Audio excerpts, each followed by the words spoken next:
What's going on, guys? It's your boy Rudy back at it again with another video. So let's talk about the Giants win. It was like a 7-point spread.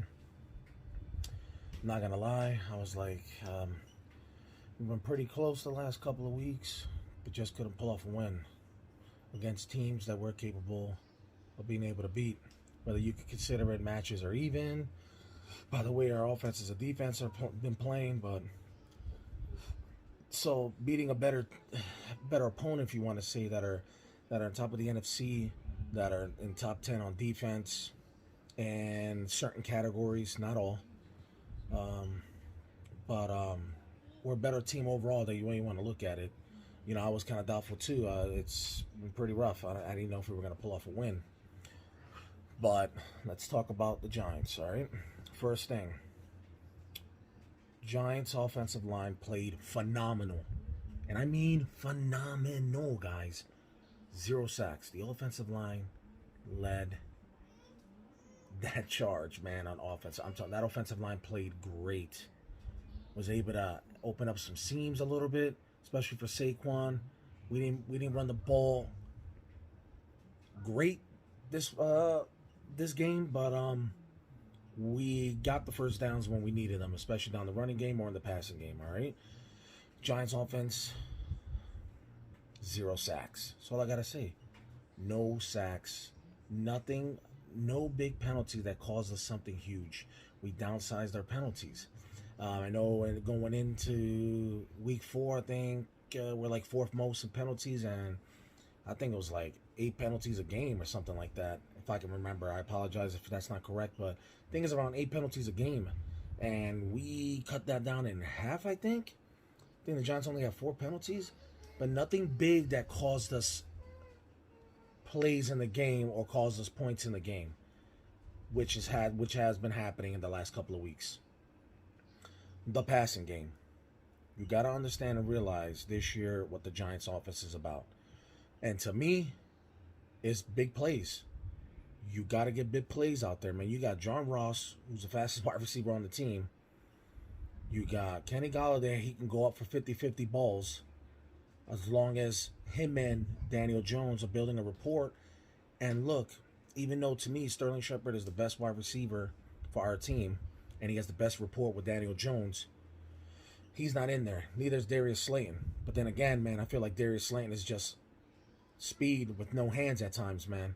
So it gave Kenny Golladay and Daniel Jones more time to work together for what it looks like.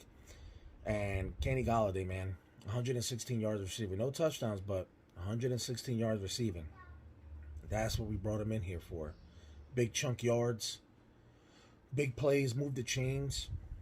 Not a speedy receiver, not a great, he's not fast is what I'm trying to say. He's not great on cuts and all that because he's not fast, but he does makes his routes. And he gets in open in these soft zones, and he finds ways to get open. That's all we want, man. Move the chains.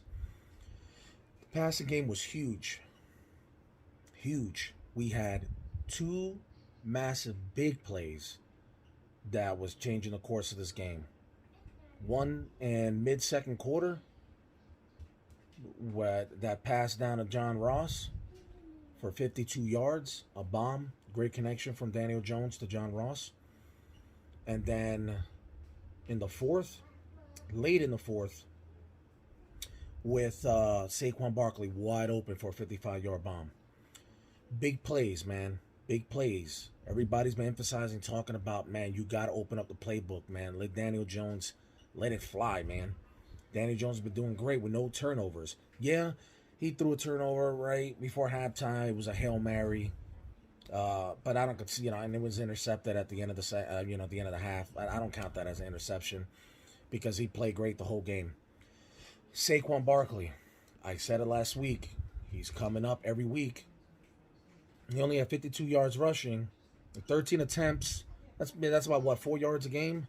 4 yards a gain.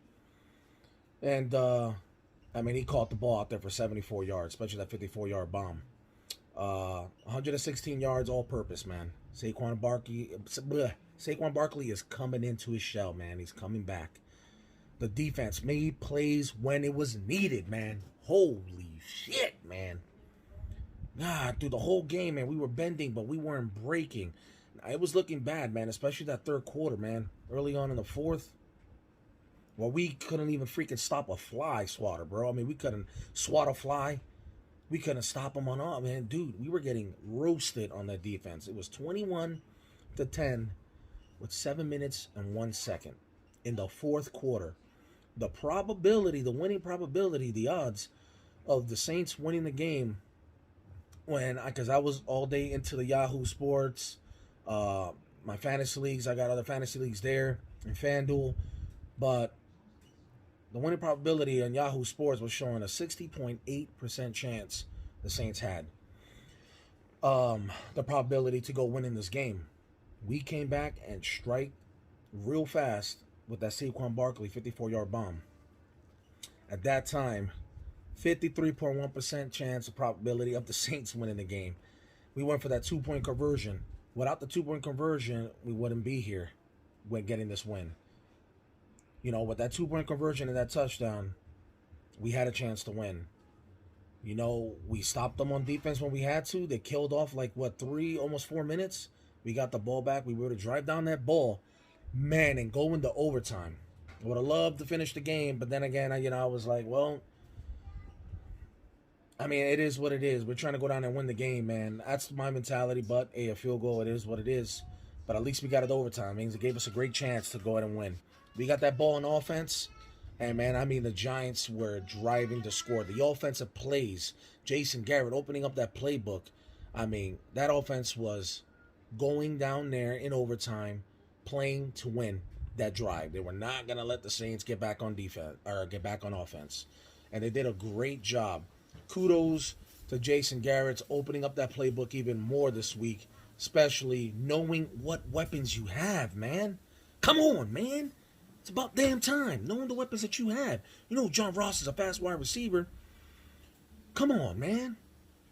You know, Saquon can get open in space, man.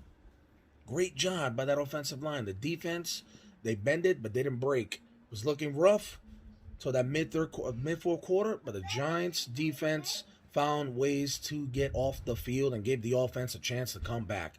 Kudos to the Giants' defense. Daniel Jones, 402 passing yards, man. Dude carried the team on his back.